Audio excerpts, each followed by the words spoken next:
Welcome everybody to the Two Fish at the Table Poker Podcast. I'm one of your hosts, Legend Than One on PokerStars. Sam, I think your microphone's broken. You might need a second chance at that. Hello, can you hear me now? Oh, that's better. Okay. Uh, Yeah.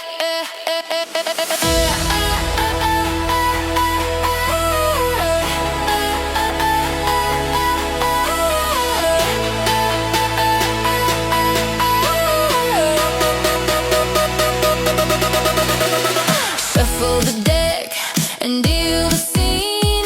Two brothers diving where the stakes get mean. Sam's got hair like a wild cascade. Ben's a healer, twin by trade. They talk the chips, they talk the screen. Every poker flicking in between. The two fish at the table, oh, they're keeping it real. Breaking down the hands, spinning that wheel. Ben and Sam with the cards in their hands, flipping the flop, making us fans. Why don't you do it over again? and I'm your other host, East Coast Sam on PokerStars. That's right, it's all about second chances today. We are taking a second chance at the Fold, as well as the Super High Roller Bowl, as well as the Epic Poker League, which was kind of sort of a second chance at trying to do an elite poker thing, but we'll get into those details, as well as the start of the WSOP, because that's underway. We'll be talking a little bit about that too. Not to mention ESPN's second chance at covering the World Series of Poker during the summertime. So yeah, with the Fold, we were pretty harsh on that cash game uh, YouTube channel. Basically, we just felt that the idea of comedians playing poker, can have promise, but the problem with humor like that is that it feels like the kind of thing that if you're at the table, maybe you're kind of laughing, you're in the atmosphere, but when you're, watching from the live stream point of view, it almost kind of feels like you're at a table full of guys telling nothing but inside jokes that they get because they're there, but because you're not there and you weren't there at the time, the humor's kind of lost on you. And so I felt that with season two, I had noticed the view count had definitely ramped up from when we were watching episode one, season one.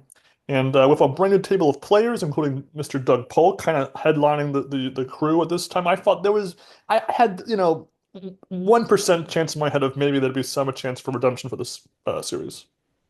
Yeah, I mean, we watched the Celebrity Poker Showdown, which was kind of the Fold before the Fold, except not necessarily comedians playing poker, but celebrities, and there's sort of supposed to be a banter and a lighthearted sort of atmosphere behind it. And yeah, I mean, again, I'm sure for the players featured, the comedians featured, it's fun, they're having a good time, and maybe that's just enough to warrant it. Um, I didn't really have any high expectations for this, honestly. I wasn't really looking forward to this, honestly. It was kind of a pain getting through it, honestly. But we'll, I guess, get into the nitty-gritty now. So this is officially season two, episode one, a 3 hour live stream that only actually gets to 43 hands to my surprise. I mean, when the limited time I've played cash games in the past, I feel like the hand pace was pretty fast, and this was a full table, so obviously you're taking a little bit longer than if you were playing a bit shorter handed. Doug Polk, again, he's sort of headlined. Oh, Doug Polk's playing. He pops in the action probably about 1/3 ish into the game, maybe a bit less than that.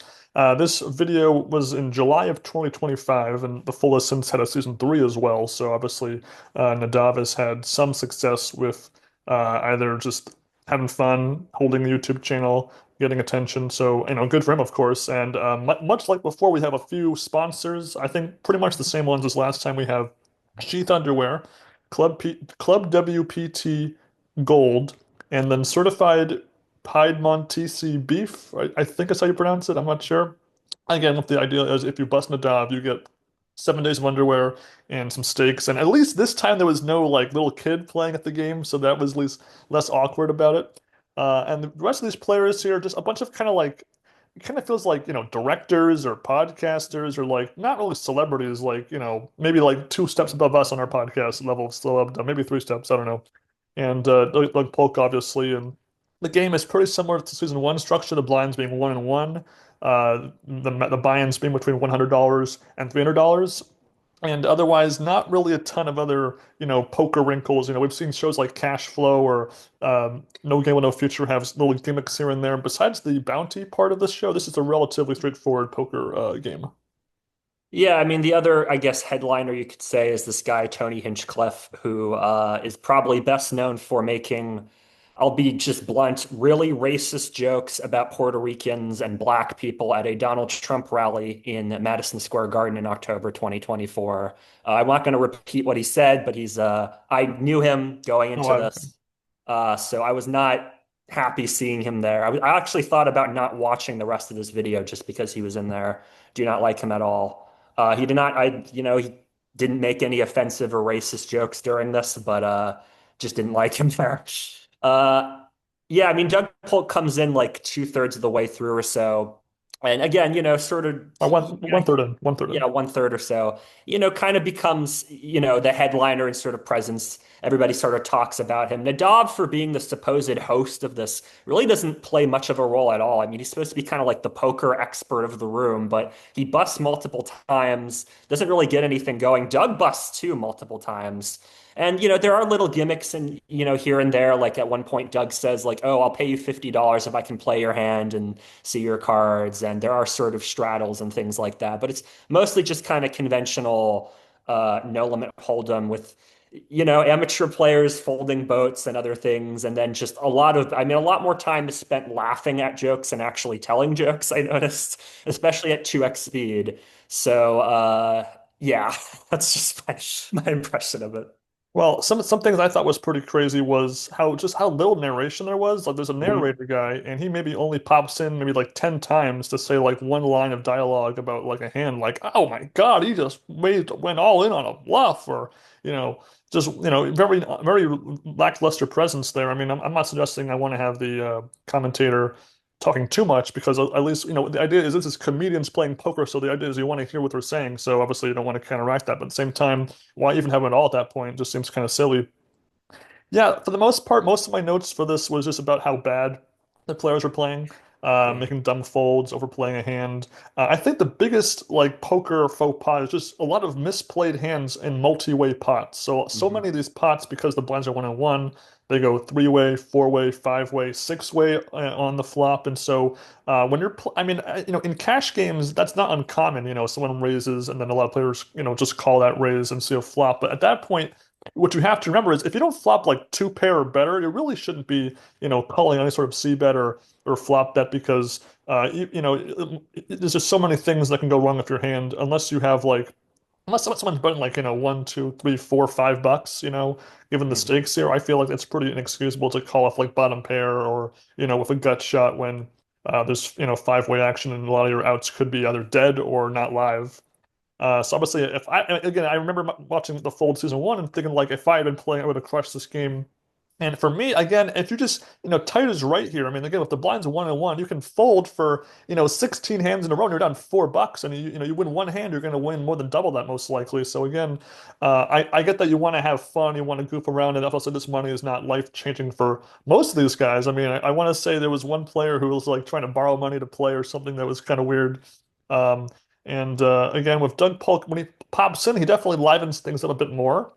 Mhm. He plays pretty horribly. I mean, the problem is when you're the best player at the table against total idiots, you can kind of like incorrectly calibrate where your hand is in relation to the player players. So Doug, in his very first two hands, is put to the test on the river and makes the incorrect fold both times. When I don't know, I kind of feel like you're better off just kind of calling when the money doesn't mean anything to you. So at least you can say that, like folding most of your stack away is kind of like the most dangerous thing you can do, because then you can't even double up to a big stack if you win the next hand after that. Yeah, I mean, again, we can go into the nitty-gritties in terms of strategy here. This is really just again a bunch of amateurs. They mention little things like, oh, I played at a casino a few times. It's really about the banter. It's about the camaraderie. And again, as I mentioned, it just really feels like they spend more time laughing at each other's jokes than telling jokes. My notes are pretty small for this. I don't really have too many quotes that really caught my attention or raised my attention. I just kept noting like, oh, here's this joke and they all laughed for 45 seconds. Here's this joke that took 5 seconds. They laughed for an entire minute. And I'm glad you mentioned the commentator. I mean, I thought that was really weird. The commentator usually introduces themselves at the start of the stream, like, hi, I'm Sam, and I'm going to be commenting on this. He didn't even introduce himself, and he just pops up randomly. The production design again is very minimalist and very cheap, which isn't the worst thing in the world, but it's just kind of a weird looking set. There's these like weird photographs hanging on the walls of different things. Doesn't really look like a professional casino or something. It looks like a card room in like a strip mall or something or an office space. It doesn't really look real. Um, I mean, they order some drinks sometimes, and it seems like they have like a drink menu or a food menu where they order stuff. So at least there's that. But nothing really. Nothing. I wouldn't want to go and play with these people, especially if Tony Hinchcliffe's getting invited. I mean, I would want to sit here in this weird overlit space with these strange photos with all these people who are just laughing all the time and vaping too, and play poker with them. I mean, I'm always on the mend to be even more famous. I guess if it told me, Ben, you want to hop in this game, I'd be like, okay, fine. I mean, I guess whatever. It'll be seemed like 200,000 people. That's kind of cool. I guess I don't know. What some of the examples of amateurish play is at one point Lemaire, his name is Lemaire Lee. He Mhm. doubles up and calls his full house a flush.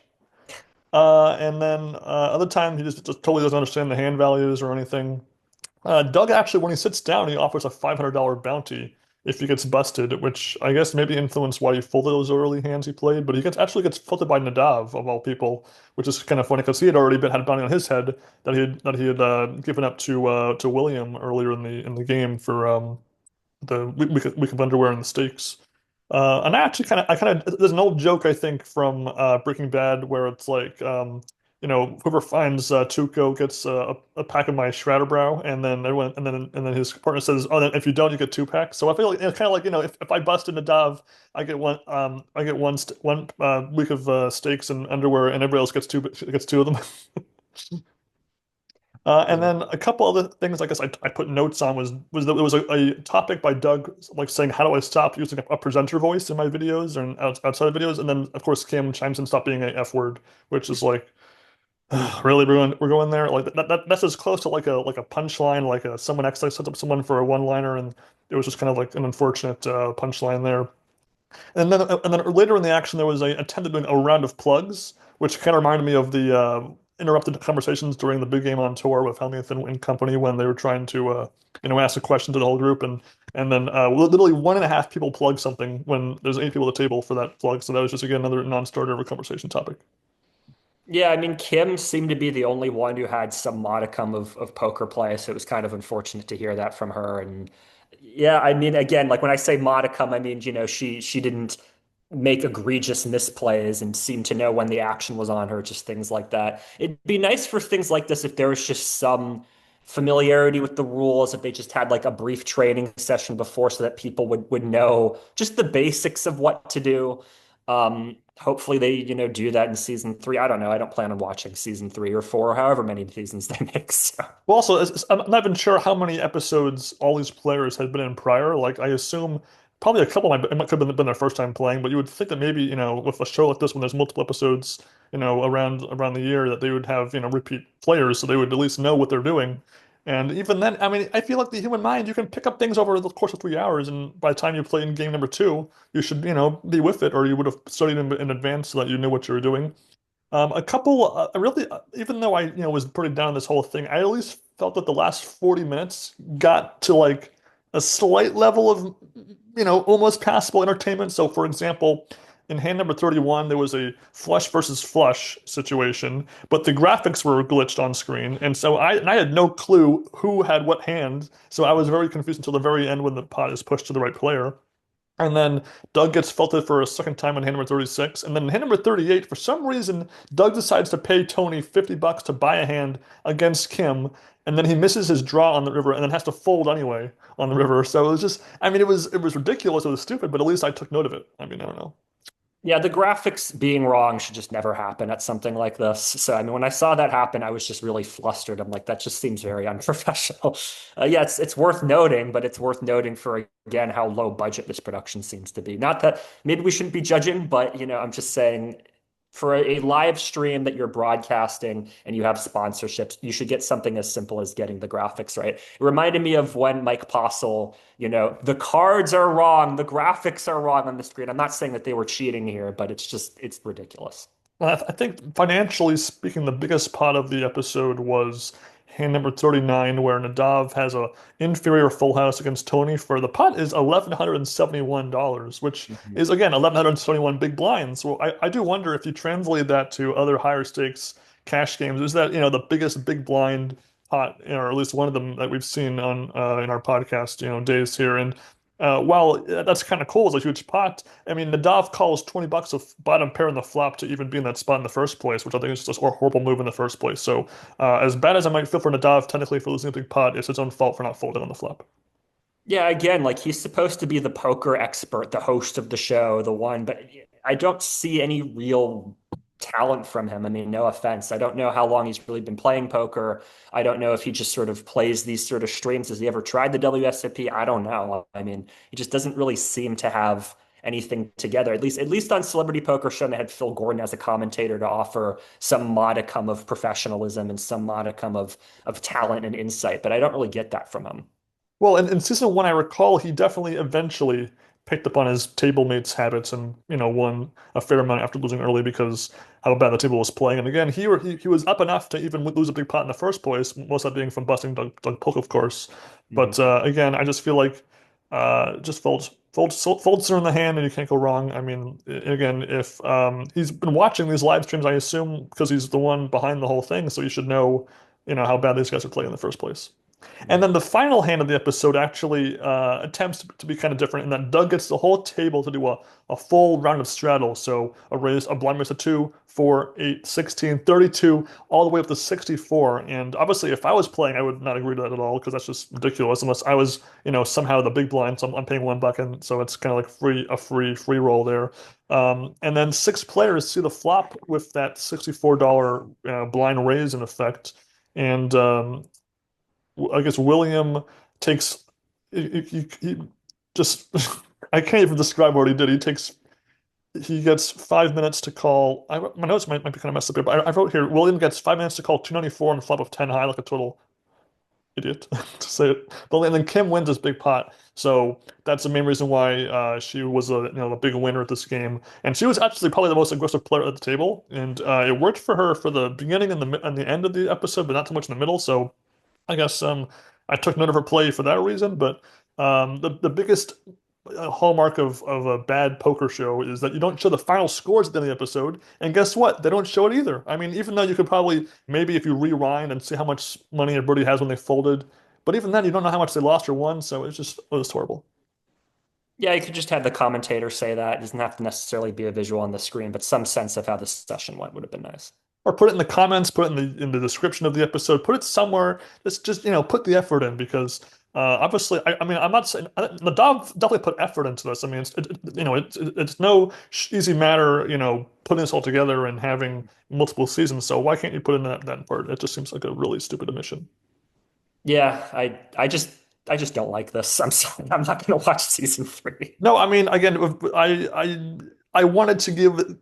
I wanted to have multiple second chances, and I wanted to Mhm. give the full second chance because again, it was a baby of a show in season one, and I do feel like getting guys like Polk definitely is trying to take a step in the right direction.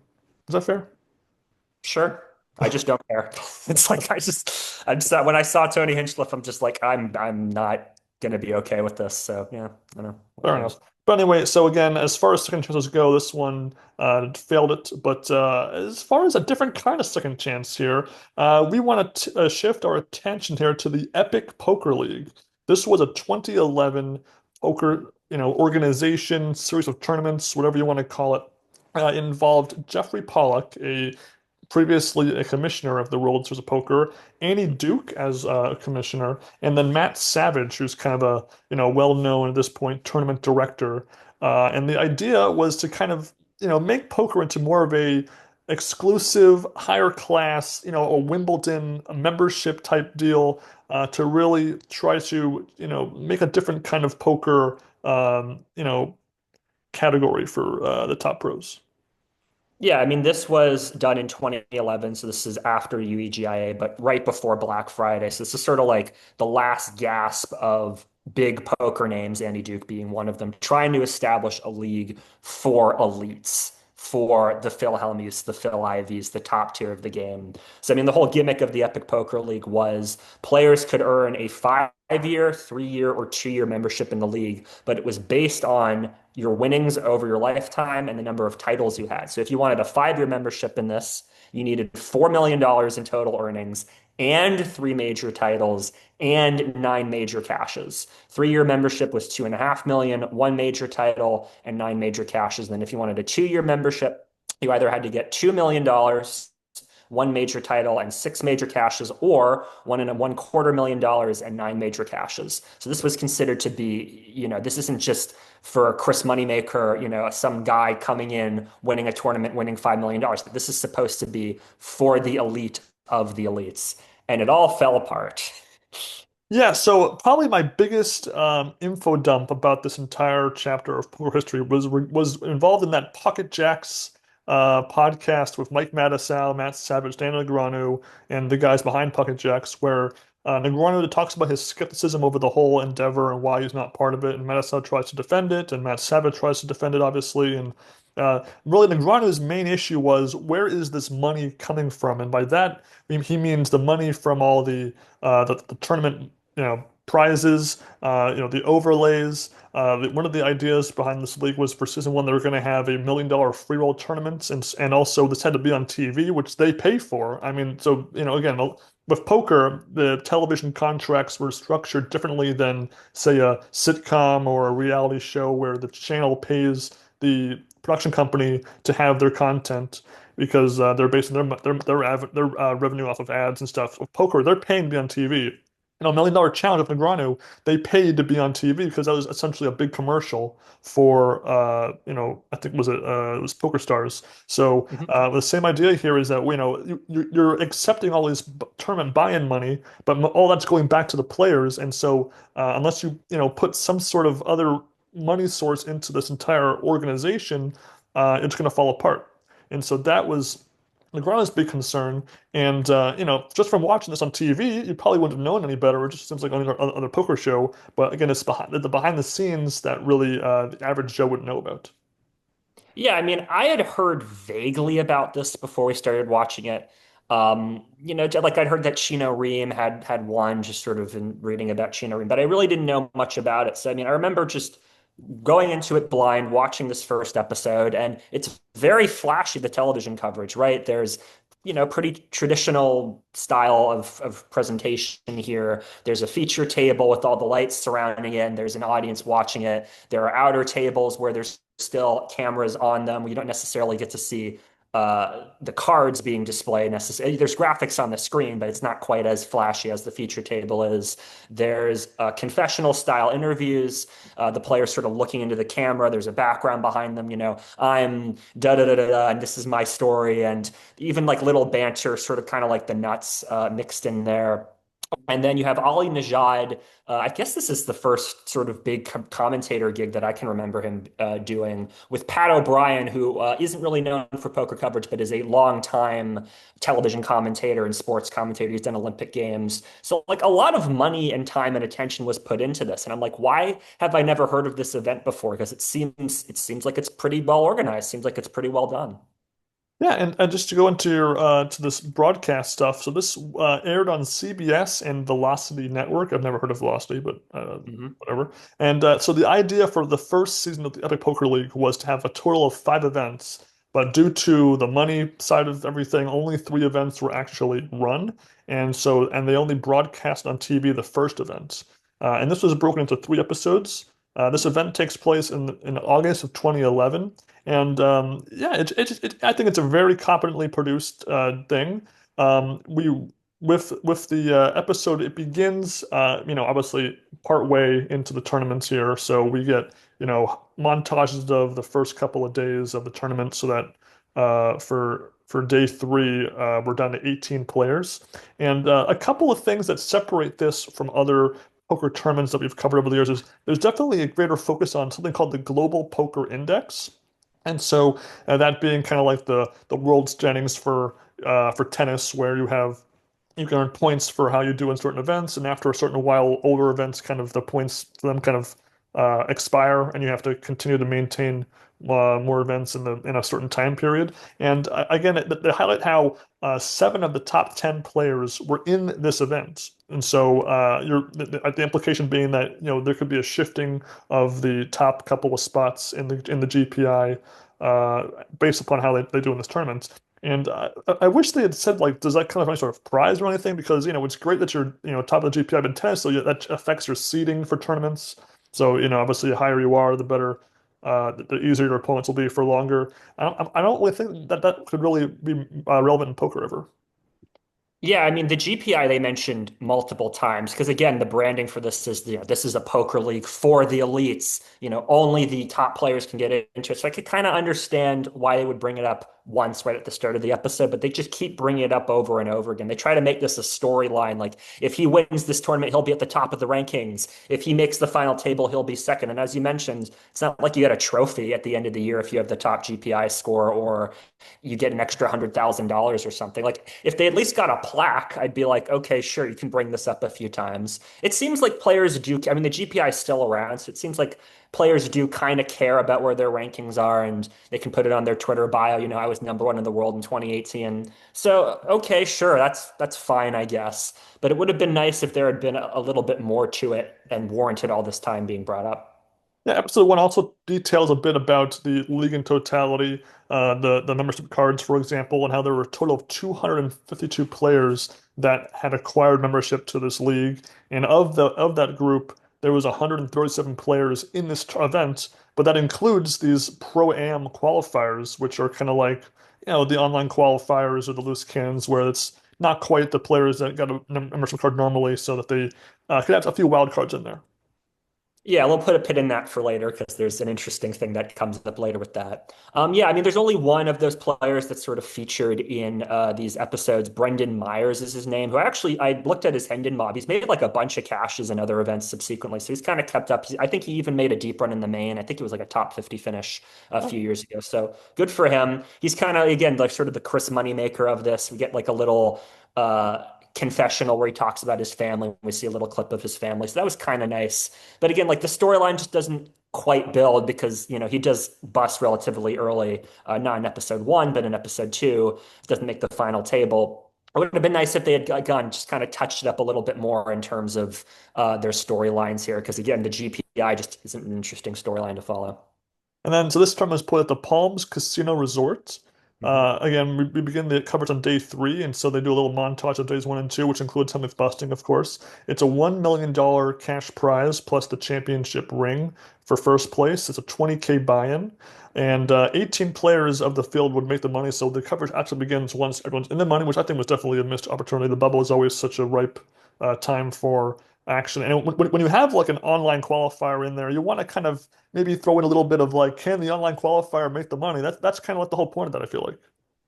Yeah, I mean, they have a montage at the beginning. I mean, but the montage is very quick. I mean, the emphasis on day 1 is just Hellmuth busted. And then day 2, it's like Ben Lamb busted. They do mention that Sam Trickett became the chip leader so that it kind of sets up for day 3 a little bit because Trickett starts off as the chip leader. But yeah, I mean, I'm with you. I mean, I would have loved to have seen the bubble play. I would have loved to have seen this initial action. They try to hype up right at the beginning of this episode, if something's going to be called epic, it needs to be unprecedented. It needs to be the best. If you show day 1 and you show these players excited to be playing in this tournament, you can build that up so much better than if you just have people saying, this is so great. It's a missed opportunity. Some of the other things I took note of was there was a few decent bits in there. I mean, I'm not against showing the GPI at first to see who's up in there and who's in the field. Unfortunately, we get the return of what I call the repetitive ad, where there's just ad after ad that's exactly the same for the Epic Poker game on Facebook, which, again, it could have been a source of income for the league to have a little bit of money coming in, because I think Negreanu alleged to in that Pocket Jacks thing that at least, if you have an online site to play poker, then you could, take the rake off of that and make some money that way. But I mean, it's just in a 45-minute, 43-minute episode of TV, you have the exact same ad 5 times. I mean, at least have 5 different ads once a piece or something. Yeah, that was really weird that they would show the exact same ad and be like, you could be at this league too, in this league that's intended primarily for elites, and there's only a certain number of spots for amateurs. You can be mixing it up too. It's very weird messaging. I just didn't understand that at all. Yeah, and obviously, again, because this is not quite the super high roller bowl in that we have like the top of the top poker players. We had the top players, Mhm. it's a but it's just a 2 or 3 or 4 times bigger field than those kind of high roller events are. And so, for the most part, the poker play, I mean, it's pretty high on in both this and the high roller bowl on average. Although I feel like because of the structure, we're maybe not given like super high level plays. We're just seeing like good players play solid poker. So players get knocked out here and there. We go down to down to 10 players by the end of the episode. Things fly by pretty normally. The poker play was fine. A couple of things that this episode, that this broadcast does differently is that when they list outs on the screen, they actually separate it into rows for the kind of outs, like a flush outs or pair outs, which I actually kind of liked because I feel like sometimes on in the main events when they would show like if they had like 20 outs, it's just kind of in like a weird order and you can't always tell what's for what. And so I wasn't against that choice actually. Yeah, the graphics were different. I liked that choice. They also showed the position that the players were in at the table. They'd explain, how many outs there were. They'd also show VPIP graphics, which I think is pretty rare for a broadcast in 2011. I don't recall the WSOP doing this. The commentators in later years would mention it, but this time around they actually showed it, which I think again kind of shows high level play, right? Like we're considering VPIP and aggression after the flop. This is the elite poker league, which again I think is a nice branding choice. Yeah, and some of the interviews I thought were pretty good. For example, we have Eric Seidel talking about how he nearly retired from poker in 2010 and then won $3 million in the first month of 2011, and then is now up to almost 6 million by the time we get to August here. And so that's pretty cool. I feel like it's not too often we really hear an interview about retiring, and for it to come in this kind of tournament rather than like in the main event when a lot of players that are half retired will play anyway. That was kind of nice to hear. We see Eugene Kachalov talking about escaping Russia to come to America, and then we even get some little home videos of Brendan Meyer and his kids. And I thought, considering how bad the interviews are often in poker nowadays, I thought we, were on the right foot looking back 15 years ago. Yeah, and another thing I noticed about the interviews too is they'd have these sort of little bust out interviews in the confessional room. Like the Yeah. players would kind of sit down and be like, "Oh, so I just busted from the tournament and I'm so sad at busting," which I thought was again kind of a unique touch. I mean, they usually would just have Kara Scott or somebody out in the field doing an interview. No, they actually came to the confessional room to talk, which again didn't add like wasn't a huge ground changing thing, but I kind of liked it. Even if again it was just sort of like, oh, I busted from the tournament and I feel so bad. I don't have anything to say. Like it again shows that these players care and that they want to do well. And I like that there's a little emotion in there. Yeah, and also I like that they're at least trying to do something a little different stylistically speaking because poker coverage at this point had kind of become kind of routine in the main event. It wasn't bad back then, but it was just kind of the same, a lot of repetitive stuff here. And again, so the focus was definitely on giving all the players some attention because there was only 18 of them, so I thought that was kind of fair. And again, I wasn't against the idea of having an editorial focus on who will become number one ranked overall. I don't really care who's number one overall, but I don't mind that they tried to tie things together with that idea. Yeah, it's not like a huge deal. It's just a little weird to me because, as you mentioned, besides just kind of bragging rights, what really is the GPI? I mean, I think people care more about, who wins $10 million, who wins the main event than they do about who's number one on GPI, especially because, you can be on GPI for 2 months and then be gone. Whereas if you're a world champion, you're a world champion forever. If you made $10 million, you have $10 million in the bank. There's something a bit more visceral about that. Not a huge deal, but it was just, something that I wish there was a little bit more concrete on. And then episode two gets us from the final 10 down to six. Again, this was a six max tournament. I don't think we mentioned that at all. Oh yeah. There'll be three tables of six at this point. Now we're going on to the final table, and the action. I kind of I didn't have a ton of notes for this episode because at this point I gotten used to the coverage style of the EPL, and I thought it was average but solid coverage. I wasn't bored. I wasn't edge of my seat watching, but I thought that Myers goes out in ninth place, which still is pretty impressive for a guy like him to make it this far, and even not be one of the first couple out when there was 18 left. So at least he made it to the episode two, and Chino. We see him pretty involved in a lot of pots here, as we would expect. And obviously, I knew that he had won this event in advance, so I knew that anytime he's in a hand, he's probably going to win it. But the only other major note I had was I loved again Huckseed was on point with his sarcastic all-in antics at the table. He did this in the 2011 main event as well. He does it again here, where he doubles up and gets a little bit further.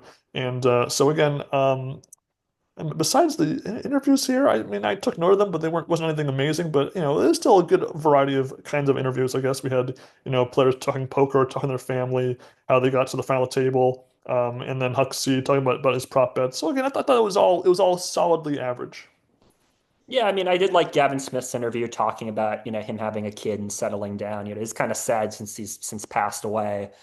So I did sort of take note of that. Yeah, I mean, the poker play seems again fairly solid for the most part, like you mentioned, and it is kind of nice to see Seed's sort of sarcastic, what banter or shtick or whatever you want to call it. It does seem like the players were again interested in winning, but also having some fun, right? They all knew each other. They all seemed to respect each other's game. So there was a good vibe going on in this that I did like. And then episode three is the final table, or day four of the whole event, playing down to a winner. And with the chip stacks off the start here, it was fairly close race for the top few spots here, with Gavin Smith pretty far behind in sixth place here, with Hassan Habib, who had made it very far in the main event the year prior, actually. So he was having a pretty good year at poker. It definitely seems like just barely ahead of Chino, but really nothing really goes right for Habib for the whole final table, and we don't see him in a hand until he busts in fourth place, partway through the episode, which was kind of atrocious editing, if you ask me. Yeah, I mean, at the top of the episode, they do the chip counts for the final table, and he's at 1.6. And then after only showing two hands, and after seed busts, they show the chips again, and he's at 800,000. So he lost half his stack in pretty quick order. I mean, maybe it was, he just got sort of whaled down. Maybe he lost some big pots. It would have been nice to have had some context for that. Yeah, and this was definitely an episode full of hero calls gone wrong, Yeah. which is kind of funny because again, you got to do it sometimes at a final table, especially. You can't just sit there and wait for a made hand. Um, and at one point they mentioned it, but it'd be interesting if they had a tournament where you could run it more than once. That just really seems like if you had like a little chip that you like almost like a time extension card where you could like toss it in and wherever in the hand you are, you can run it more than once. That'd be kind of cool. I think that'd be a pretty fun gimmick actually. And then they also and Reno Reem mentions that during the first hand heads up play, if they can talk/show cards, which this tournament allows it. I think again, I feel like as long as the whole table understands the rules and knows in advance, then those kind of rules can definitely be kind of fun too. Yeah, that was a lot of fun. It's unfortunate it came, toward the end of the episode. I would have liked that established earlier on. Kind of reminds me, the whole run it twice thing kind of reminds me of when Poker Stars had that like powers mode. Do you remember that? I do. It They'd was be like, bad. oh, you can get rid of one card. You can, change your cards out, get a third whole card, stuff like that. I'm okay with, occasional little gimmicks like that. But yeah, I mean, it would have been nice again if the rules had just been spelled out a bit better, I think. There was a fun bit where Seidel jokes about his tweets in a little interview bit, and again, it's just a lot of small things I did like about this episode. Nothing, 10 out of 10 amazing. I mean, I definitely would put my, like the '09 and 2010 main event final tables above this and stuff, but I thought it was, it was decent. And again, with only six players, everyone gets, besides Habib, I guess, gets a little focus in the action here. And I thought, again, it's even with Chino Ream, I think he's a very talented player. I just wish that he could just keep his money situation straight. And I don't know if he's ever really gotten that together, but if he ever can, I'll be still rooting for him. Yeah, I mean, they mentioned pretty early on that he had money trouble. And then even toward the end of end of this episode, they keep mentioning how much money trouble he's in. I mean, he won $1 million. So, I mean, I'm sure that I don't know how much in debt that he owed. I mean, again, I did a little bit of research after this, and it seemed like he kind of owned $40,000 to this person, $40,000 to this person. And it kind of added up. So hopefully the $1 million got him out. And then I haven't heard of any big scandals involving him subsequently. So hopefully he's okay now, but I do kind of appreciate that he did own it a little bit, that they did acknowledge this in the episode. So, some brownie points there, but I mean, let's just let's keep that to a minimum, Chino. If you're out there watching, and I know you are, let's just try our best to keep that down. And so, as we said before, this was just a one of three events that were actually run, and the idea was there'd be a league championship where the top 27 money winners of the first four tournaments would play in $1 million free roll, and and that being the total prize pool with 1 million, not for first or anything. And so, obviously, that was canceled. That never happened. There was the other two events that did happen was a 20K 8 max tournament on another Hold'em, and then there was a 20K min max mix max tournament, which I'm not quite sure what mix max is. I imagine maybe that just it changes the table size over the course of the tournament. I'm not really sure. And the winners of those were Mike McDonald and Chris Klodnicki. and a number of other players making the final table doing very well too. So it wasn't just, no nobodies that I've never heard of. I'm familiar with the majority of these players that made the final table of all these events. And then the fourth event would have been a heads up, no limit hold'em, also 20K buy-in, and then you had the $1 million free roll. And obviously, I'm sure that had they had more seasons of this entire league, they would have maybe mixed in some other events here and there, maybe added some, stud or Omaha or something else. I imagine, unless the idea was to only have it be no limit hold'em for TV. I'm not quite sure. And obviously, it didn't last very long. The league filed for bankruptcy, Chapter 11 bankruptcy, in February of 2012. So we're talking less than a year of existence, basically. And I want to say on Wikipedia, it lists their assets at $200,000, not even, and the debts of over $5 million. So you can see that this was a disaster from the beginning. Yeah, I mean, I watched the third episode. I'd heard about Chino Riem. I got kind of curious, so I watched a couple of YouTube videos and Wikipedia pages, right? Because I'm like, how the hell did they blow through $5 million?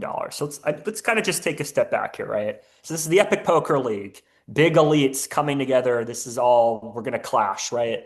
Which is a terrible idea if you're an elite, right? If you're an elite poker player, you want to play against fish. You want to play against low-level competition. That's how you make your money, right? So what is the added incentive if you want to join a poker league, right? Ben's already sort of brought up this $1 million free roll tournament, which is a big deal, right? But also the tournaments had no rake, so all the money was going to be earned by the players. The Epic Poker League added $400,000 to the prize pool of each tournament.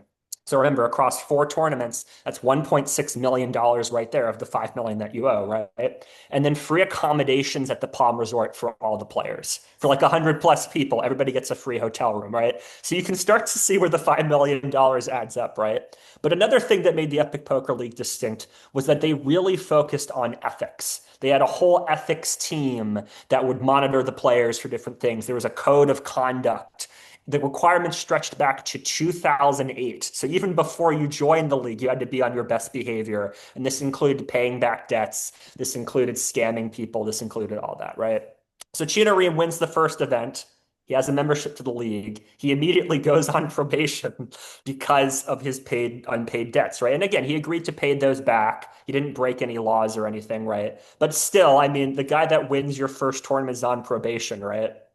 Remember what I said about pro-am people and how you should put a pin in that? Well, in the second event, there was a pro-am player who I'm not going to name because it turned out he was a registered sex offender.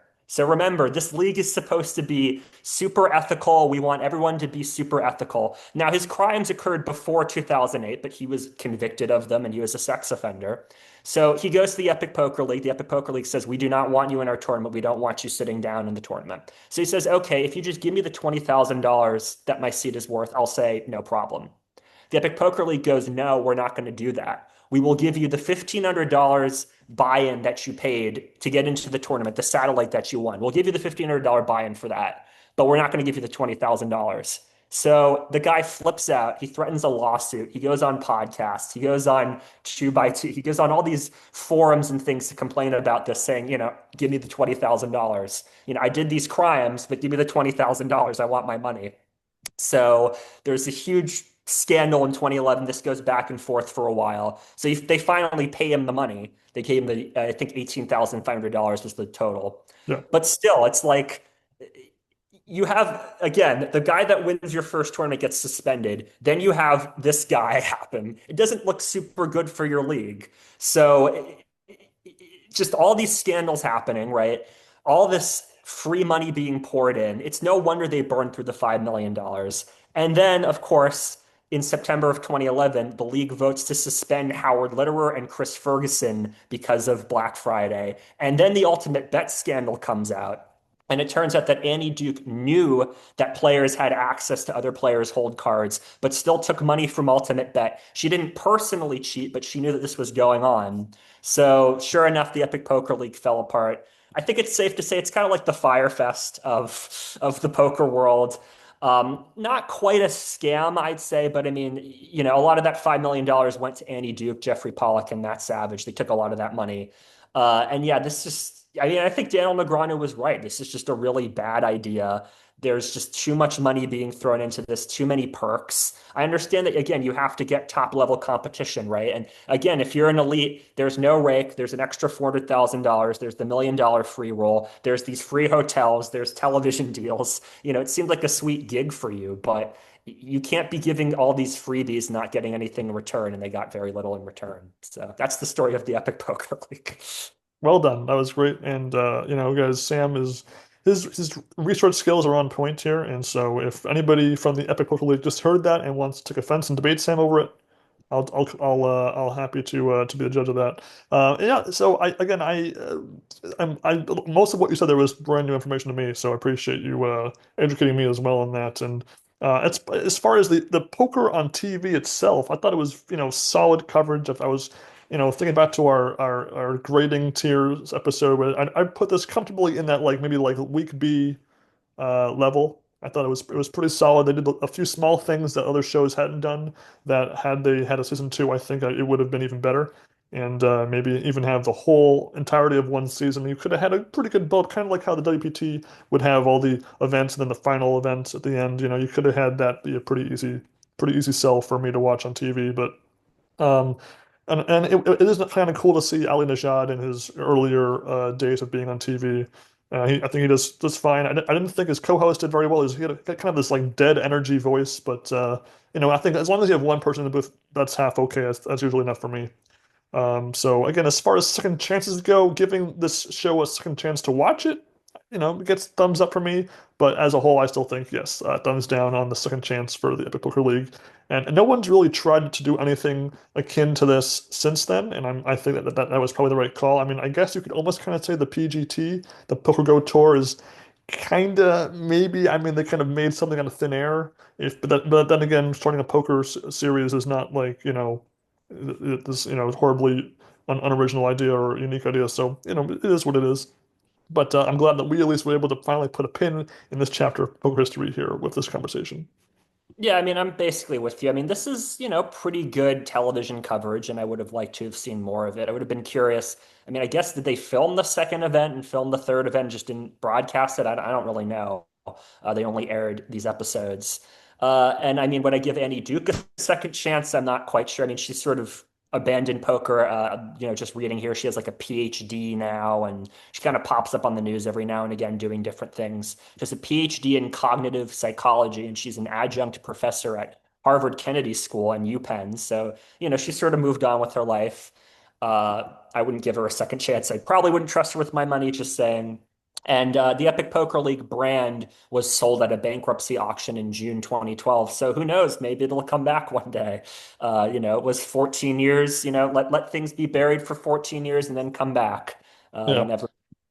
Well, I mean, would the Celebrity Apprentice give Duke a second chance to win? She was the runner-up after all to Joan Rivers, so it'd be kind of funny if they did Celebrity Apprentice All Stars and she was in there.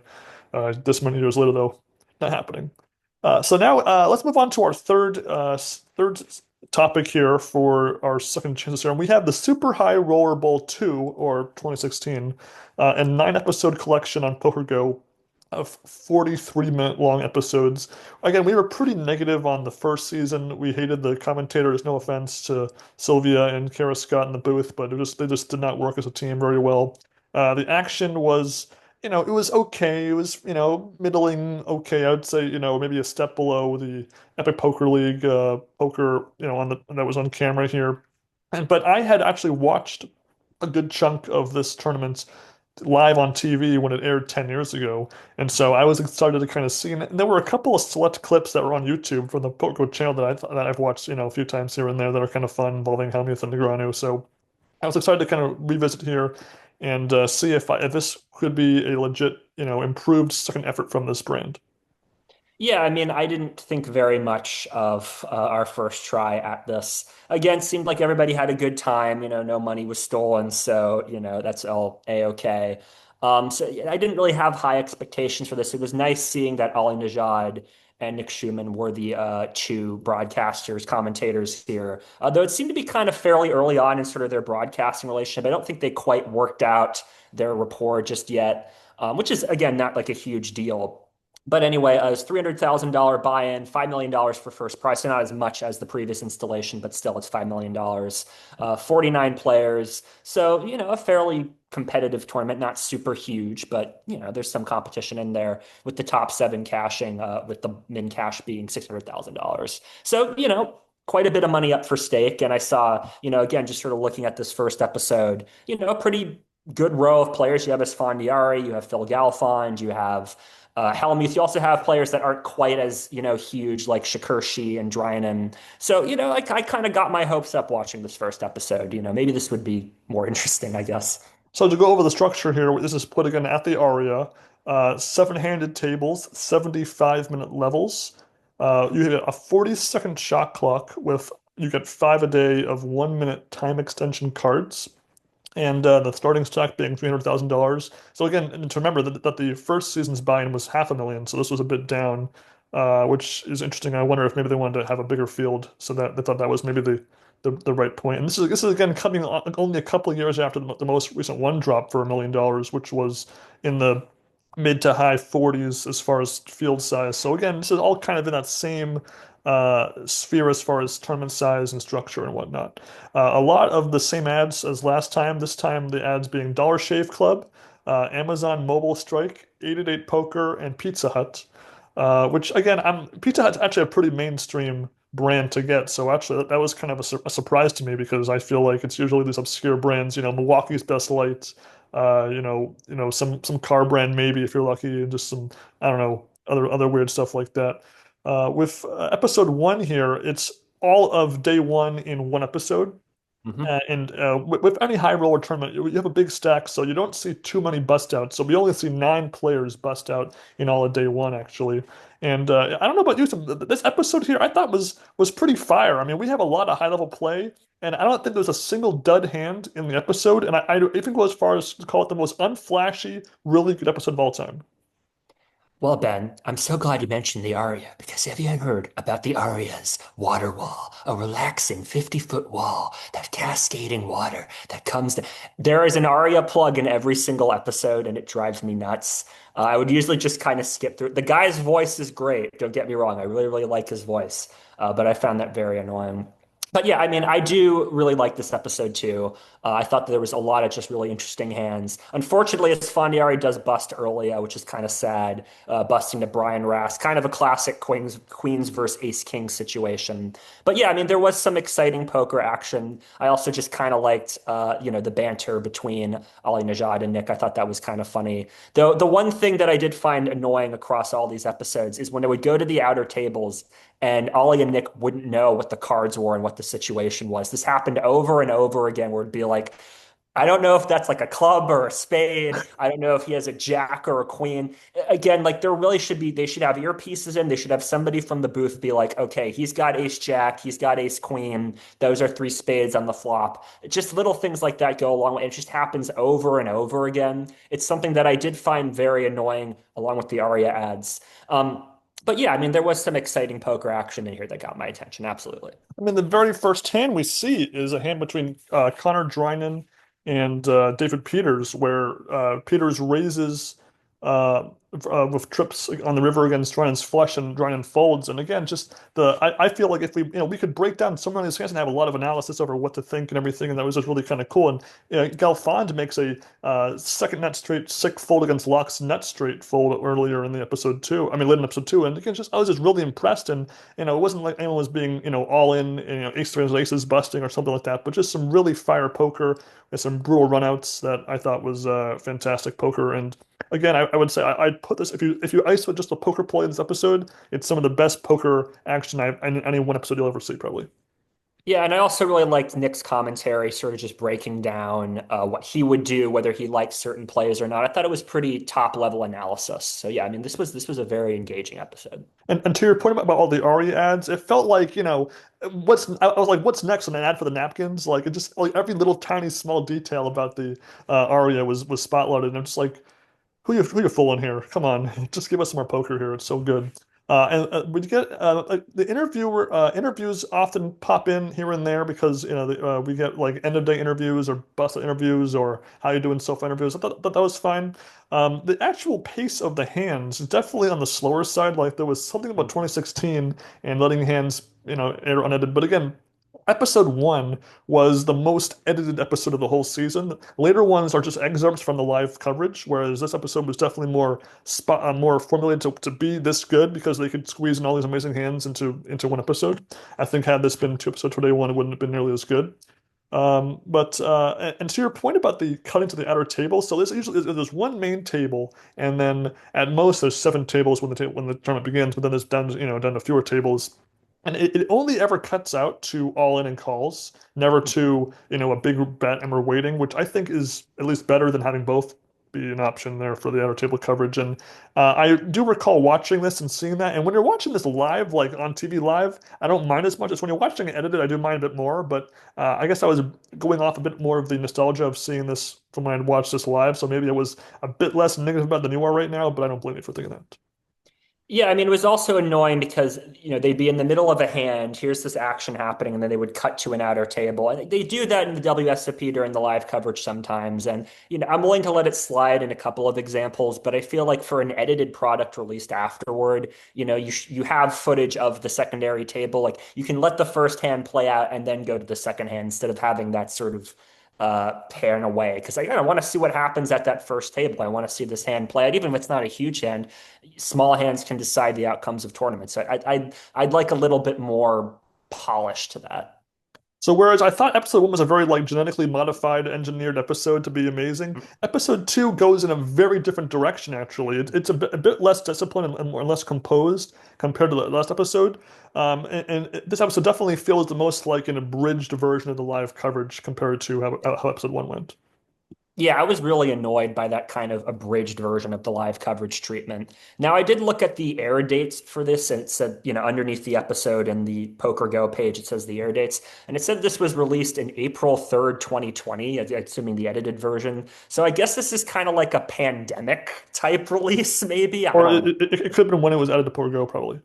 Yeah, I mean, I didn't really know what to make of that, air date or whatnot. But like my kind of theory was that maybe during the pandemic, they're kind of like, we need to put something up on PokerGo. And so they kind of just threw this out there without editing it. So that kind of explains why it feels under edited in a lot of places. But yeah, I mean, I feel like if you're releasing this on PokerGo, a service that people are paying a lot of money for, you should have a little bit more polish and a little bit more editing. I understand like bringing in Ollie and Nick to do re-edited commentary might be a bit too much, but just like a little bit more gaps filled in, a little bit less of this sort of weird, chaotic coverage would have been nice.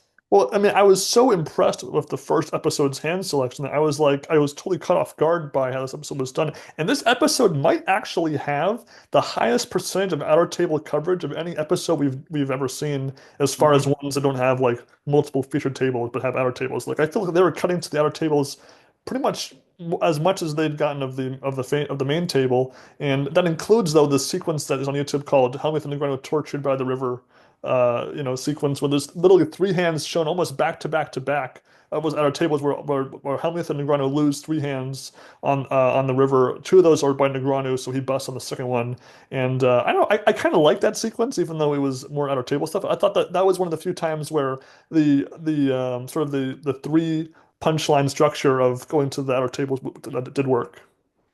Yeah, I mean, I kind of liked that sequence. I mean, there were a couple other moments in this episode I liked, like Galfond making a sick raise with three deuce of clubs. That was pretty sick. And also just hearing Ollie and Nick's reactions, just being genuinely shocked by that. And Galfond actually managing to get it through. So props in. There's still some good moments in top level play in there. It just needed some more polish, I think. But also, we get Hellmuth discussing how he won the 2012 main event in Europe, where he was going crazy, and we'll see more of that play actually later in the season. And then the very first hand of the main table gets interrupted multiple times by outer table action, which is kind of funny in retrospect, but at the same time, you kind of want to just let's see this hand right now, and then you can just edit in the other outer table action right afterwards. Like you don't have to, unless there's some reason, like if a player is like going from like table to table, I'd like to see if there's a busted happening on the bubble. That can be kind of funny if you did it that way, but that wasn't the case, obviously. Yeah, that really ticked me off. I was really annoyed by that.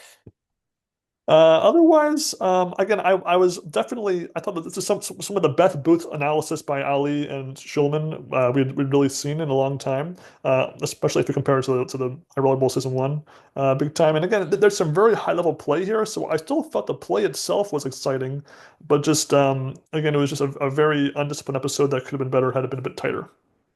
Yeah, and that's really my impression for a lot of the remaining coverage that follows. I mean, again, we'll break it down into more detail, but I just really wish that they made the editing tighter and a bit just sort of simpler. Again, maybe this was uploaded in April of 2020. That's my conspiracy theory. I don't know. I don't think so. But I think if you're going to do a product like this, you need to have a little bit more thought put into it. And I just don't feel that level of thought was put in. Again, especially going from the Epic Poker League, where I did feel, at least for the television portion, there was that thought put into this. I expect for something like this with $5 million up for grabs, all this money, all this top level professionals playing for this prize, that there'd be a little bit more tightness in the editing. I might have to push back a bit on episode three though, because whereas episode two was almost all outer table action, episode three is pretty much all table one action. Once we get to the second roster of tables, so they would rotate the main table to be fair to all the players during live coverage. We get really some of the most raw, unedited Hellmuth action. Hellmuth full tilting, raising only two cards, going crazy you'll ever see. And at least for this, I thought it worked because it was so wild to see Hellmuth so like almost like Kasuf-like in his antics, where he's angry, he's playing weirdly, he's losing chips, he's gaining chips, just and it was almost as if you just gonna had like a 30-minute stream of him at the table in this very Hellmuth raise heavy part of the day. Yeah, I mean, it takes until the second half of the episode to do that. I mean, the first half doesn't really grab my attention with a whole lot. It's when Hellmuth sort of steals the show, really. I mean, just really seems to be not quite as bad as Kasuf, but I mean, saying that players are going to give him all the chips in 20 minutes, singing, raising with 10-3, bragging about that he's raising with 10-3. I mean, I don't know what the heck happened here, but he just really, I mean, yeah, like he's tilted in other events before, but I mean, just kind of out of nowhere, just doing all this is just crazy. So at one point he was at like 1.2 million chips, and then he rants about how he's lost 600,000 chips and hasn't won a hand since then. And then he wins some of it back, so he ends the day with about 936. But again, there was a hand that's on YouTube called Chirping Helmuth and versus Holtz, where it's about like three hands worth of action that takes place during this, where Fedor raises, takes it, then Helmuth raises, takes it, and then he plays a pot against Holtz where he raises with nines and Holtz folds ace high on the double paired board and putting Hellmuth on nines. He's like, pocket nines. Good read, Fedor. And there's a great little cut to commercial of Holtz's face where he goes where someone goes, what did he say? What did he do? And it goes dun dun dun dun dun dun. That's such a great little go to commercial bit. I really remember years later. Yeah, I mean, it's so weird. Like Hellmuth really latches on to Holtz, and Holtz like never acts out of line. He always seems pretty polite. Obviously, he's a phenomenal poker player, so it's just kind of weird to see Hellmuth getting his talents into Holtz, and Holtz just, again, it's like the straight man in the foil, right? Hellmuth is the foil. He's freaking out, and Holtz just makes the whole situation funnier by just staying stone faced, playing his game. Yeah, it's really crazy to see. Yeah, I mean, there's a lot of raise and take poker on display here. Nothing, viral like how episode one was just full of fire hands. But so it was kind of boring in that aspect. But I did enjoy seeing this weird Helmuth. Because like again, when we see Helmuth in other shows, it's usually like just edited down, cut down versions of a few select hands. Whereas here, it's like we see a bit more of the progression and how Helmuth's always discussing about he's trying to manipulate the table to his advantage. And I mean, you can kind of get a sense of that, even though it doesn't work super well for him in this episode. He plays poker in this box, and everyone else plays poker in this box. He's seen this box, but he plays it over here, and I guess it just involves yelling at people. So it works. Voices carry. And again, when the booth is making fun of Helmut's singing, that's just also pretty fun stuff for me too. Yeah. So by end of day two of this tournament, they're down to 16 players. So little over half the field has to go before they beat the bubble, before they burst the bubble. So of day three, we're down to three tables to begin with, and it was just another episode where I thought there were no dud hands, but no stud hands, where all the hands were like, solid, okay, nothing like that. I was rolling my eyes like, do we need to see this hand, for 5 minutes here? But Helmuth gets off to an angry rant when the episode begins, when he loses with kings against Perkins's ace queen, and then he makes a pretty crazy hand with 10-2 against Roble.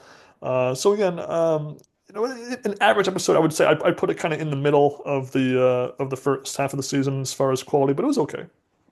Yeah, I mean, the highlight for this episode for me is when Nick and Ollie are talking about Jungle Man in a taxi, like jumping out of the taxi to go get an ice cream, which sounds so much like something that Jungle Man would do. That was funny. And yeah, again, just seeing Hellmuth again, just sort of, he doesn't have as strong as a presence in this episode as the previous one. But just seeing him freak out is just so interesting. I want to give him a hug almost. Like it's kind of sad to see him like this, you know. Again, everybody talks about how nice of a guy he is off the table, how he's just a really cool guy. It just, dude, like just take a deep breath, you're Phil Hellmuth. Just calm down, dude. Yeah, so we're down to 10 players when the episode concludes, which means we have a 5 and a 5 for the table breakdown. With episode 3, it's another kind of Hellmuth focused episode, which is kind of cool. I mean, I feel like we've kind of had a different kind of episode with every episode of the season, so it's kind of cool to have that be the case here. Because we had like a half Hellmuth episode in episode 3, but this is like an all Hellmuth episode, and he's really on a rampage against Dan Smith and Fyre Holtz, which is kind of cool. And one other thing I did like is they mentioned how if 9 players left, when you have a 5 and a 4 table, they actually would rotate a player to another table, so that each table on the bubble kind of would have a fair number of players as the tournament would go on, which I don't think we've ever seen in any other structure before. It's kind of a good idea. Yeah, I like that idea a lot. And because 7 players were cashing, sort of the final table was considered to be the 7 with sort of 8 being on the bubble. So that kind of changed the dynamics a little bit in comparison to, traditional 9 max tables. So yeah, I mean, I do like that they acknowledge that. But again, as you mentioned, yeah, it really just becomes the Phil Hellmuth show, really for kind of the rest of the coverage until he busts. I mean, just really kind of going crazy, saying all sorts of stuff. Talking back to Fedor Holtz, who that does kind of stand up for himself a little bit. I mean, Hellmuth keeps mispronouncing Fedor's name, so at one point Fedor corrects him, which I don't feel like is like a super aggressive move to make. Hellmuth was mispronouncing his name, though at one point Fedor does call Phil Hellmuth an aggressive Bob Ross, which I want like on a shirt or something. That is such a great needle. I know. I mean, imagine going to Vegas and seeing it with being like, "Hey, it's Bob Ross," and you're wearing the shirt. That'd be hilarious. That'd be pretty cool. Besides that, we really don't see any of the outer table at all, which is kind of funny. They just keep it all on table one, which again I'm not against because if they're only showing all ends on the other table and there's none, then that just kind of is the rule that they established for the coverage there. We only lose one player in this episode. We lose Andrew Roble. Everybody else, again, he kind of like almost bubbled both events. He bubbled it the year before and kind of like soft bubbles it this year. So it's kind of bad, but again, it's impressive to make it that far twice. If there's any consolation, I guess. And then there was another cringe ad for Sage Wine in our Arvia restaurant, which is just, come on, we can do better than that. But otherwise, it was Hellmuth playing very splashy poker. He loses the first few hands in the episode, then he doubles up, and then just is playing crazy. But again, it's entertaining for me. I mean, I love Hellmuth, so to see him to have an episode like this, and again, when I was not expecting him to be like the main character of this episode, and really kind of almost for most of the season, he's kind of the main character if you're going to pick one. So it was pretty cool stuff. But episode 6 gets us down to 7 players, which is of course the bubble. So this is the bubble episode 6. And with there's so much money on the line, obviously it makes the bubble all the more stressful. And while we don't get a super ton of hands shown, we get a good 27 minutes of episode for the bubble, which is pretty good. Yeah, I mean, there are some sick spots. I mean, Mercier busts to Bryn Kenny Kings versus Aces, which is always sick to see, but especially on a $600,000 bubble, it's really sick. And then Dan Smith gets crippled with a set over set situation, which Nick Schulman kind of sort of jinxes. Right as the flop is being dealt, he says, we haven't seen any coolers with, 8-6 deuce on the flop and the flop comes 10-6-8. Still just, really sick to see, especially, Dan Smith seems like visibly sad after it happens. Understandably so. Like he doesn't, scream at Kempe or anything. He keeps his composure in that respect. But, like I could just imagine, being so close to making this big score, trying to win this tournament, and that happens to you. And to Dan Smith's credit, he does manage to kind of hang in there, just stay in there for a little bit while longer before he eventually busts with Ace-9 versus Ace-10 to Fedor Holtz. So that's the bubble. So yeah, I mean, the bubble again, I really love money bubbles. I love final table bubbles. I love seeing that sort of happen. Maybe it would have been nice to have a few more hands, a little bit more action just to kind of see the dynamics play out. But I think this was an effective bubble episode overall. Yeah, and not to mention I saw this all live, by the way. I saw the Dan Smith cooler live, and that was pretty cool to see it again. And again, Mhm. they really do show that hand unedited, so it's the full length. And again, with time extension and shot clock, it means that the hand doesn't take super long, but it takes longer than the average hand would take. And it's kind of funny. This hand, among others, definitely showed how, for the most part, most of the time extension cards were used in a deceptive manner. I feel like usually players didn't use them for deciding whether or not to call or fold. It was almost always to like act weak and then raise or something like that, where there was some deception involved. I was a little surprised by that. Yeah, me too. I mean, I don't quite know how I would use the time extension cards if I were there. I would probably just use them when I had a tough decision. But it was interesting to see that kind of next level play and to again also hear Nick kind of talk about live reads and how you use time extensions and how exactly you negotiate all that. It was interesting to kind of think about. Yeah, I agree. And again, I would never use them to think about what size to use. I would only use them to decide my action, like call, raise, fold, rather than raise 400,000 versus 800,000. I feel like you just gotta they're so important. And obviously, maybe if as long as you kept to one, I guess it'd be the first four are less important. But nonetheless, I don't think anyone ever runs out of them or almost runs out of them or gets has their hand killed early because they didn't have any left. But that could have been kind of cool if that happened though. But otherwise, yeah, definitely a better bubble episode than some of the ones we've covered recently. I feel like they were so good in the classic main event era, and then they just never quite got back up to that peak that they used to be. But this definitely was one of the better ones for sure. Mhm.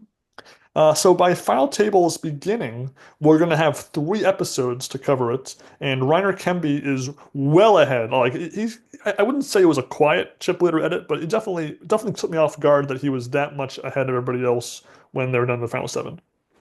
Yeah, I mean, going over the chip stacks, one cool thing they kind of did was they showed the chip stacks and also the number of big blinds. So you got that sort of breakdown at the end of episode 6. I mean, Kempe was at over 5.5 million. Holtz was at 2.2 million roughly. Kenny was just shy at 2.1 million. So, I mean, pretty top heavy. Hellmuth was the short stack going to the final table at 905,000. So he had 18 big blinds, still something to work with. But Kempe, oh my God, 5.5 million. I mean, that's just kind of sick. And Nick kept bringing up, he's going to be big stack bully. He's going to raise in SWA spots. And I never really heard of Kempe. He didn't have a huge edit leading up till this point. It had really been sort of Hellmuth, Holtz. I kept bringing up how Matt Berkey was dressed in a suit and tie and sort of, which again, just kind of looks weird because I'm usually not quite used to seeing him that way. But it was really sort of the focus on Hellmuth. And so there is Kempe just kind of moving along, building his stack. Obviously, the Smith cooler helped. But I really didn't quite know who was going to pull off the win and how exactly it was going to work out. So I was curious going to the final table how that would work. So just to clarify, did you know who won this before you watched it? Well, the PokerGo photo showed Kempe in it, so Okay. I kind of assumed that Kempe would win it. But I didn't actually know who got second, who got third, things like that. It was if it weren't for that photo, I wouldn't have known that Kempe had won it. Gotcha, gotcha, gotcha. Yeah, so we got 3 episodes, and but I know I don't want to gloss over all this, but I did kind of feel the final table was probably the weakest part of this season for me. I thought that there was a very slow episode, too many ad breaks. I felt like we'd get one hand that's 2 minutes long and go back to an ad instantly. Too many ad breaks, too slow of an edit for each hand shown. And just not a whole. And the final table itself, there was some good hands in there, but I think this could have been a much better served to have been only 2 episodes. Yeah, I felt the action just kind of slowed down a little bit too. There weren't, super, super exciting hands at first. It takes kind of a while for a player to bust, which is okay. I mean, again, you kind of want to reflect that dynamic. But again, just kind of just makes the action not quite as exciting. Even at 2x speed, when you're skipping through the ARIA ads, it just doesn't quite land for me. I mean, there were a couple of interviews, Hellmuth talking about criticism from the poker world, talking about the pressure. He's, involved pretty heavily given his chip stack. I mean, he doubles to Dan Shack and Mhm. loses a bunch to Kempe right after. And Kempe, he just kind of keeps accumulating chips bit by bit. And it wasn't even really, I wouldn't even call it aggressive play. It just was in a few hands and won them because he had the best cards usually. But he gets, I want to say 1 or 2 million chips pretty early on. Considering his lead was so big to begin with, that's definitely what you want to see when you're a big chip leader. Yeah, I mean, he plays good poker, don't get me wrong. It just would have been more exciting if I think, Hellmuth had gotten the big stack and was pushing people around. Though again, like Hellmuth does, Kempe and Hellmuth do get involved in pots, and Hellmuth does jump out of his chair and freak out at different points. It just would have been, again, nice to have a little bit more of that action toward the beginning, would have made the beginning a lot more exciting. And then episode two of the final table, it just kind of jumps right in. Like we've seen a lot of episodes of the main event where part two at least shows the chip stacks and acts as if it's another episode, even though it's a part of one big episode. Whereas here we don't even get the chip counts at that point, so it just was an abridged, cut to the next part of the table, which I thought was a miss, was a bad idea personally. Yeah, I mean, I don't necessarily mind it, let's just get into the action. But yeah, like a brief recap would have been okay, I think, especially if you consider the idea that this is supposed to be on television and maybe somebody hasn't seen the first episode yet or something like that.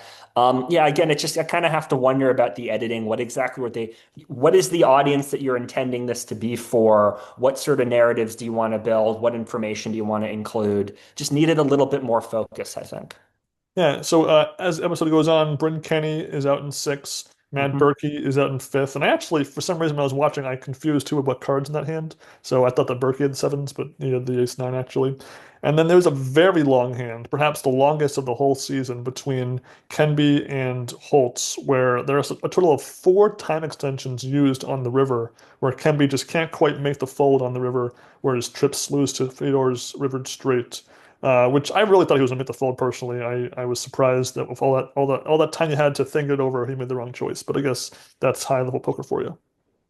Yeah, it's a dramatic hand, and it's really the first big hand that Kempe loses. And obviously, Holtz is very dangerous, so giving me all those chips was a big deal. So yeah, I do kind of like that they let that hand play out, let the dynamics sort of settle in. I thought Kempe was going to fold too, though they tried to say like, oh well, he should get credit for even just thinking about folding, which never quite works for me as a compliment.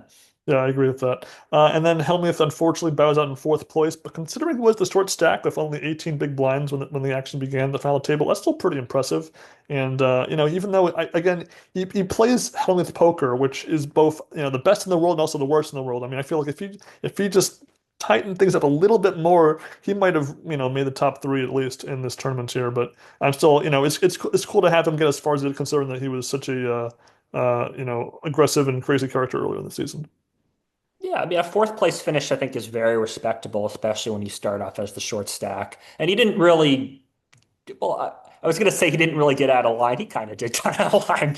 I'll take that comment back. He played well overall, even though he, got a little messy here and there, I think. Yeah, and he got fourth place in the one jump in 2012 too, so it's kind of funny in these big high rollers he's gotten fourth place twice here. And I guess to the Aria ad's credits, I will say probably the best one is I guess of the golf course. Like if I had to pick one was the best one because at least a golf course it's a bit more scenic and it's a bit it takes more than one camera shot to show the whole thing. So I guess even though I don't care for these ads, I guess that one is the best one by default for me. Sure, I guess. I mean, like, again, this place looks nice, and I'm sure if I was, a gajillionaire, I would like to stay there. But, as a freelance writer who, doesn't have a high discretionary income, I don't want to see plugs for some luxury resort in my poker. No, I agree. I'm just trying to find a little bit of devil's advocate in there a bit, I guess. But anyway, so I didn't find this episode to be particularly memorable, but outside of the one hand between Kenby and Holtz, but at least got us to the final episode, which for me is definitely the best episode of the three of the final table by far. There was a pretty good joke by Ali Najad about Uncle Sam. Mhm. About how because the top two players are both not from America, the biggest loser of this tournament is Uncle Sam not getting any tax money from them, which is again a pretty good line there. But with episode beginning, Eric Seidel, who had a very quiet edit in this whole season, really, he makes it to the final three with, a quarter of the stack of Holtz has, who's in second place. And even though he doubles up once, he does bust in third place shortly after. But I gotta say again, he's a very underrated player, I feel like, in the poker world. And this is another example of him making a deep run. Yeah, he's a very good player. I mean, he's a Hall of Famer for good reasons. So, good for him. It would have been nice if he'd got a bit more of an edit. But I understand, you kind of want to focus on Hellmuth antics as well as Kempe and Holtz, who, yeah, like had, an interesting heads-up match and, kind of went back and forth. Unfortunately, a lot of kind of the back and forth is, I think, missed in the edit. Yes, All of a yes.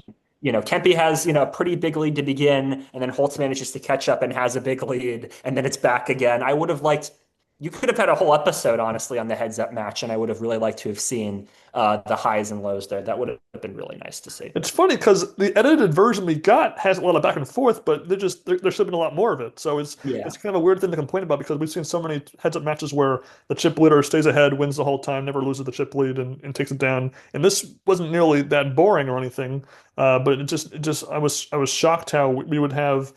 With because the commentary itself will often reference stuff that we didn't see, so it was just a little bit of a dissonance there, which is unfortunate. But at the very least, it was among the better heads-up matches we've seen. Regardless of that, it's just that it could have been. This was like a B heads-up match, but it could have been an A had they showed the whole thing.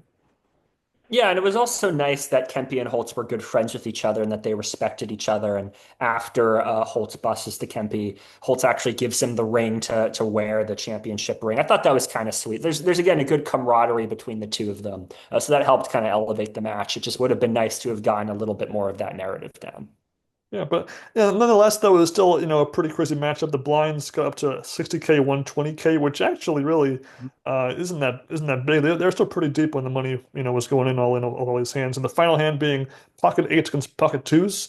And again, I don't like pocket twos heads up with that many big blinds. If you're really short, okay, fine, stick it in. But I would just much rather wait for, a better hand than that because even when you're ahead, double paired board so many things can go wrong there. I just think just give me threes there, fine, but twos, toss them.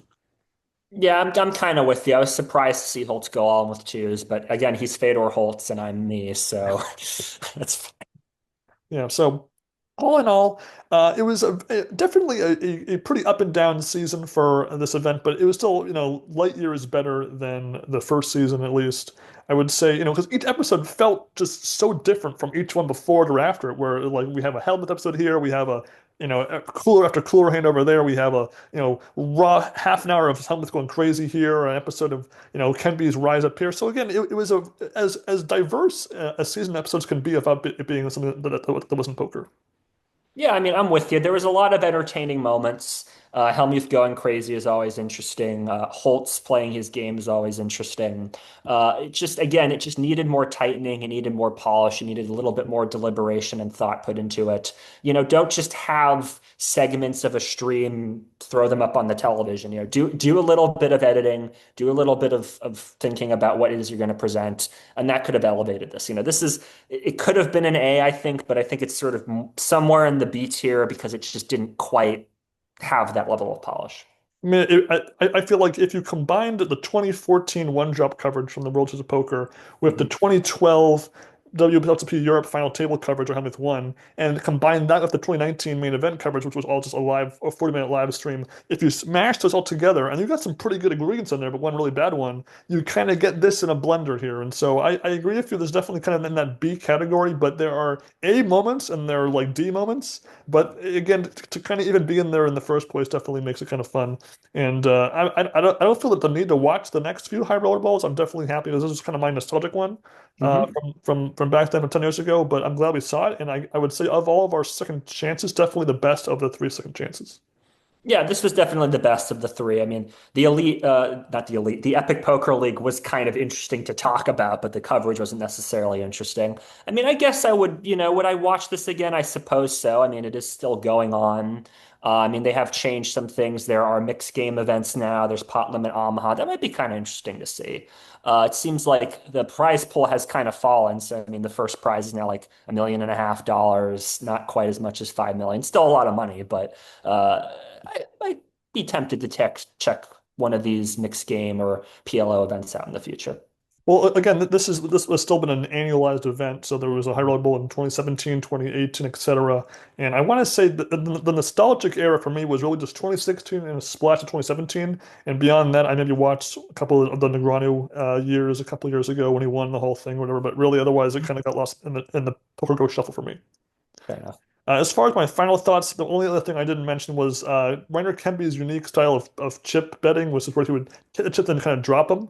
And I remember them talking about that a bit during the live coverage, but they don't really mention it in the commentary and what we saw here. But nobody else did that or tried it out in the years to come. I kind of like mixing things up here because, some players do the push the chip, some do the they push a stack and like kind of like knocks over. So I'm always up for a unique style of chip placement, I guess. Yeah, I noticed that too. I thought that was kind of weird. I don't know if I didn't notice any tells or anything, but I just sort of noticed that that was something he was doing.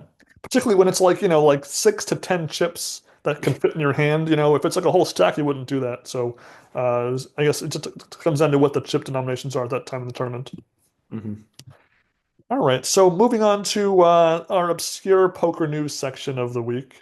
I was watching the World Series of Poker 2024 coverage just kind of randomly, the Fox and Deep Run, and I was watching day five, and at minute 100, second 15, guess who's being interviewed by Jeff Platt? Mr. Jim Reed of Rec Poker, and I just had totally forgotten about that when we interviewed him the first time last year that he had been interviewed, and so it was just kind of bizarre to be just randomly watching, and then boom, there he is, the guy that we interviewed being interviewed by Jeff Platt. That's pretty fun.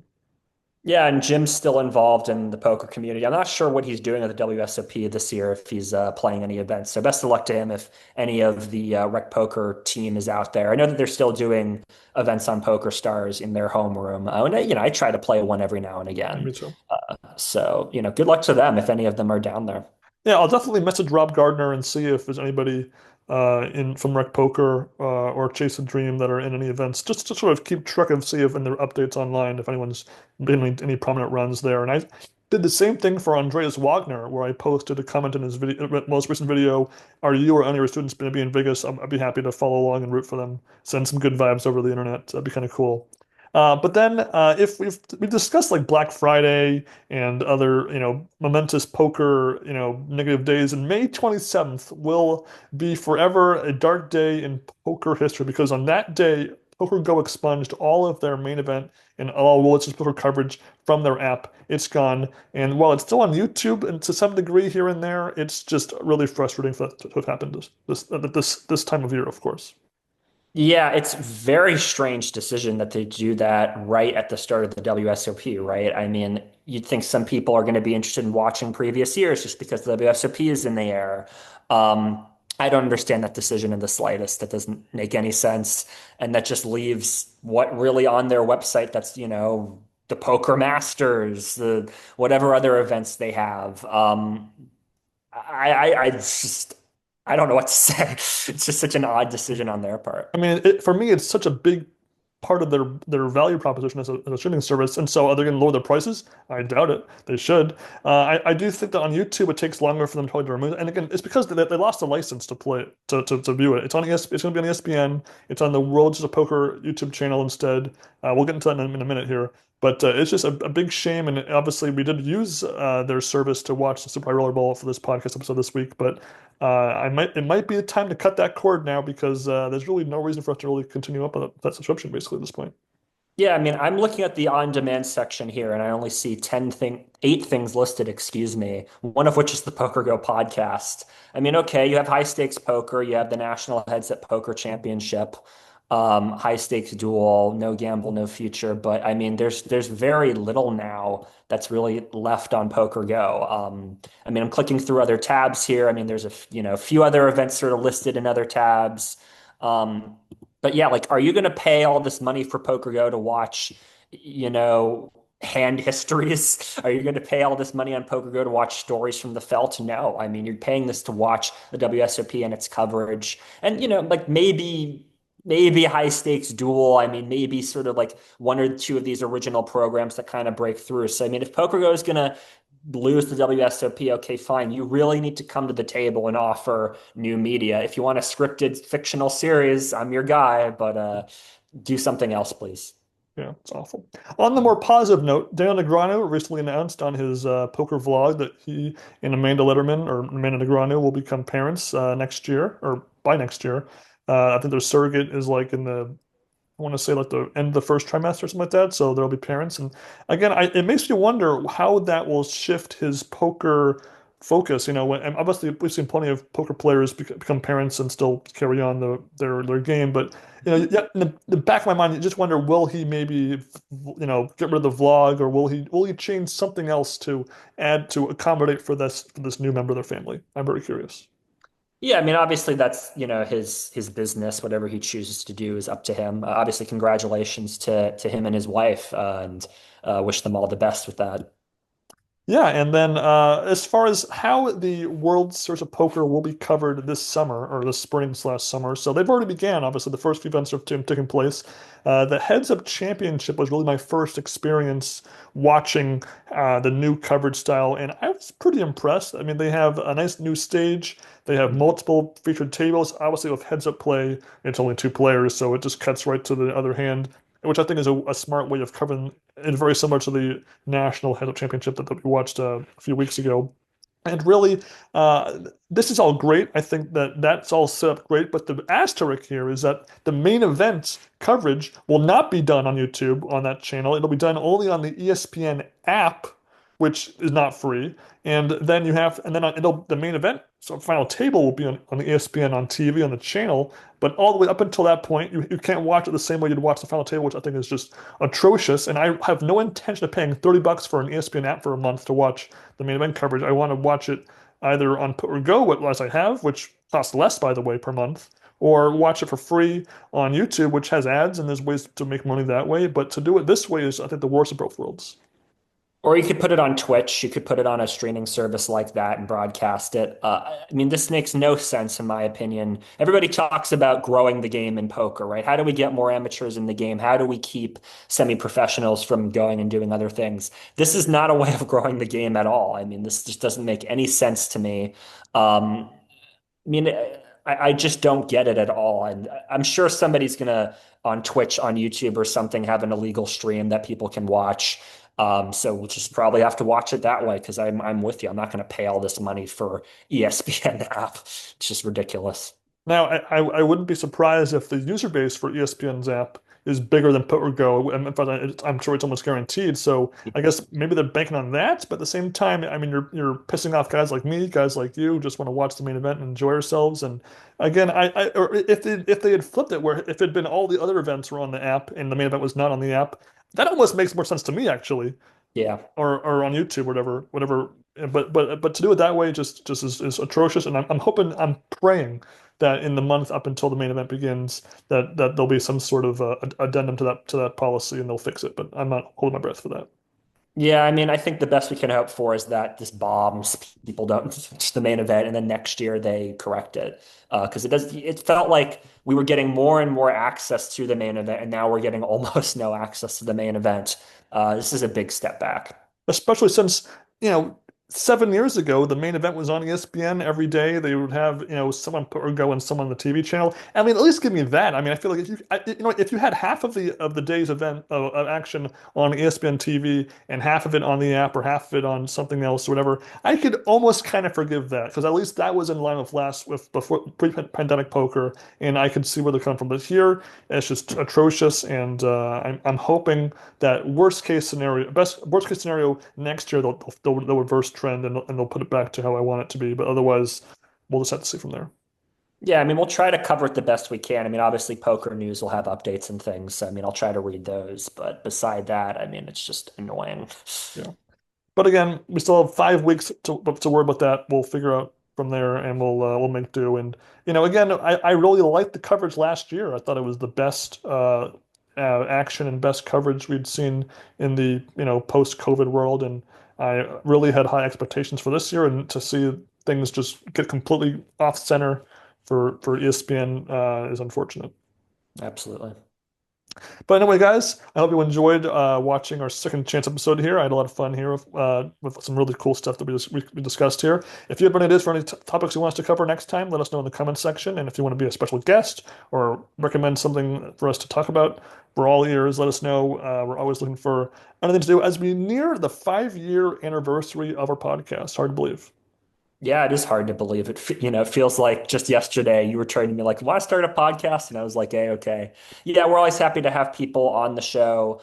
Again, we're always looking for new media, anything about that. If you're playing in the WSOP, let us know how things are going. We're happy to have you on. You can kind of give like a status report about how things are going as you tread along here. And yeah, we are trying to follow the WSOP as it goes along, given our limited streaming options.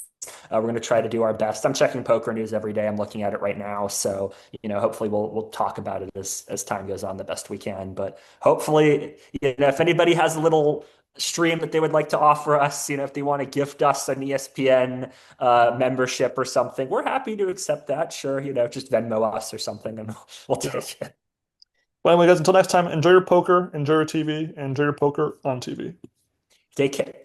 Oh shoot, we're gonna have to do a second take on this whole episode because I screwed up the outro. Darn. Damn it. All right, take two. On three, two. 1.